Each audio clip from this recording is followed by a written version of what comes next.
বাংলা বাড়ি প্রকল্পে ইতিমধ্যে অধিকাংশ তোমাদের যাদের ঘরের লিস্টে নাম এসেছে তোমাদের অনেকেই প্রথম কিস্তি ৬০,০০০ টাকা পেয়েছো এবং তোমরা যদি টাকা পেতে কোনো রকম সমস্যার সম্মুখীন হন কিংবা প্রথম কিস্তির টাকা না আসে কিংবা দ্বিতীয় কিস্তির টাকা কোনো সমস্যা হয় তাহলে উল্লেখিত অর্থাৎ এখানে নাম্বার দেওয়া রয়েছে এই নাম্বারে তোমাদের যোগাযোগ করতে বলা হয়েছে।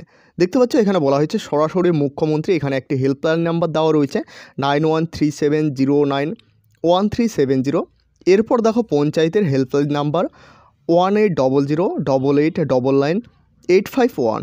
এরপর দেখো নিচে আরেকটি নাম্বার দেওয়া রয়েছে এমার্জেন্সি হেল্পলাইন 112। এছাড়াও দেখো এখানে নিচে পরিষ্কারভাবে জানানো হয়েছে প্রাথমিকভাবে 12 লক্ষ পরিবার সদস্যের ব্যাংকে অ্যাকাউন্টে প্রথম দফার ৬০,০০০ টাকা পৌঁছে গেছে।